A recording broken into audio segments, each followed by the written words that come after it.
Hi everyone, let's go over my bullish and bearish Elliott wave scenarios on Bitcoin, starting with the first scenario in this range where we're looking for a bigger three-wave corrective structure in a WXY, after which we expect continuation to the upside. Inside wave X, we're then having a expanding flat, 3-wave A, 3-wave B and a 5-wave C to the upside, which has to end above the highs of wave A at 67.4k. After wave X, we're looking for a wave Y to the downside, most commonly a zigzag 535. However, it can also be a flat, or the least common pattern being a triangle inside this wave Y. A second scenario in this range is a bigger flat in a 3-wave A, 3-wave B and then a 5-wave C. However, the fact that this wave 4 now hit the upper trend line of this channel reduces the probabilities for this scenario, because previously we were looking for a diagonal being a wave 1, 2, 3, 4, 5, a nice contracting diagonal, which is most common. An expanding diagonal is very rare, and if you pull a channel from the low of 1 to the low of 3 to the high of 2 and wave 4 hits the upper trend line of the channel, it therefore invalidates a contracting diagonal, and the only remaining diagonal in a wave C in this case is then an expanding diagonal, but an expanding diagonal is very rare, never preferred unless all of the other scenarios fail. The third scenario here is a sideways double combo WXY, but in this particular case we have a flat structure in a wave W. This is a running flat because wave C did not take the low of wave A, which is very rare, and also inside this wave C we then have an expanding diagonal to the downside, which of course also is rare. Now then we have our wave X to the upside, followed by a wave Y, which in this case is then a zigzag in a 5, 3, and then you want to see a 5-wave structure in an ABC.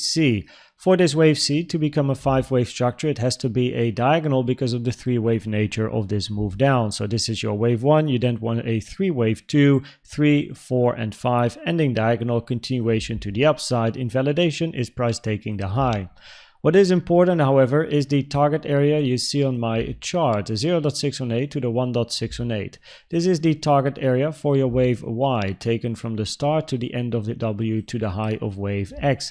Most common target area for Y is the 0.618 to the 1.236. Uncommon is the 1.618, and you can see that price move below this particular area. Now this is how you usually pull the target area for a wave Y. Start of the move, end of the move to the end of wave X. However, you can be at least a little bit cheeky and remove this target area and instead have this one over here, where you take the fib from the high to the low of W to the high of X. This is the only way to still have some space for this wave Y to the downside and then a contracting diagonal wave C, but it's actually not really the good way to pull a fib. Of course, you actually want to take start to end of W to the high of X, but then this move down here already moved below the unusual target for wave Y.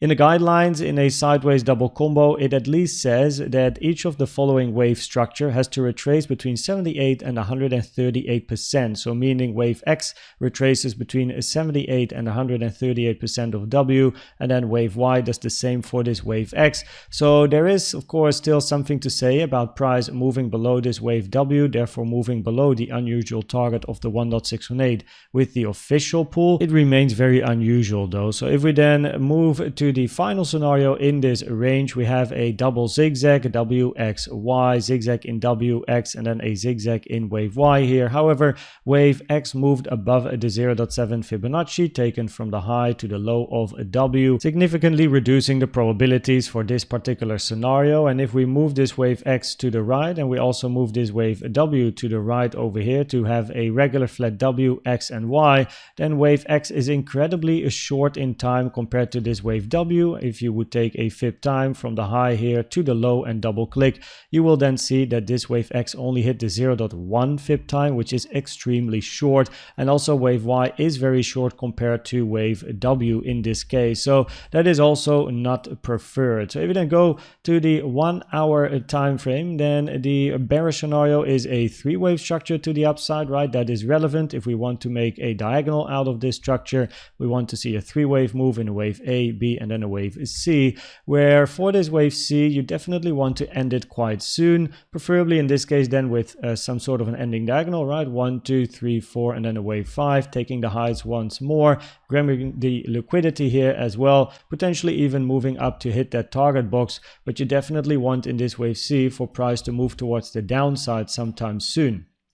In the more bullish scenario, we are also still looking for price to move up. We have our 1, 2, 3, 4, looking for a 5, and after 5 we expect a bit of a retracement to the downside. Potentially the diagonal could be a way to end this wave 3, so then you have 3, 4, 5, but by all means we expect price to move towards the upside. We also have a bullish CVD divergences here, higher low in price, lower low on the CVD over here, which happened overnight for me, so you can see higher low in price, lower low on the yellow line. That's a bullish CVD. Target is this high over here, as you can see, this one, and then we observe the reaction when we hit resistance. We have a double top number 1, right, top number 2, little bit of resistance above, which is the blue box here, sitting between 65.2, 65.8. If we pass that area though, then the next area of resistance is actually above 67k, which is important for the 4-hour scenarios, 68.2 to 69.2k.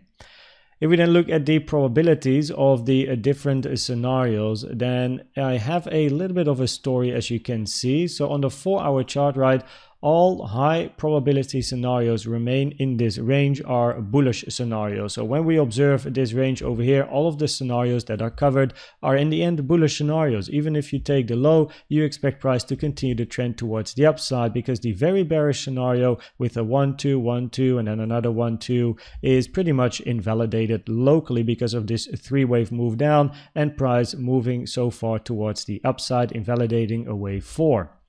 So we expect price to continue to the upside, and the bullish WXY at the moment, which is the first scenario that I have shown, remains the highest probability scenario only if price can move above 67k soon. So if price then moves to the upside, we want to see this level hit here, because wave C needs to end above 67k for an expanding flat. The second spot, right, the second highest probability scenario, I suppose, would be the bearish diagonal. However, an ending diagonal with an expanding structure is very rare. Or you then have the WXY with an ending diagonal here, right? So WX and then Y, but as explained with the target area for this wave Y as well, it's just not ideal, right? So it doesn't have the highest probabilities compared to the WXY, which is this scenario over here, right? So on the 1-hour time frame, however, locally, moving above 67k is still quite a stretch, of course, but that is going to be a target for this particular scenario.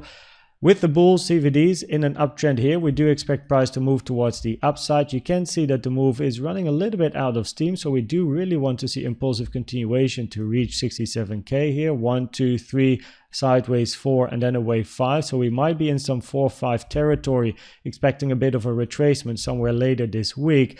With the bullish CVD, as mentioned, we do first want to see the highs taken. Potential to end a wave is C or an impulse, so we have to keep our eyes open for potential retracement if we see some proof of resistance higher.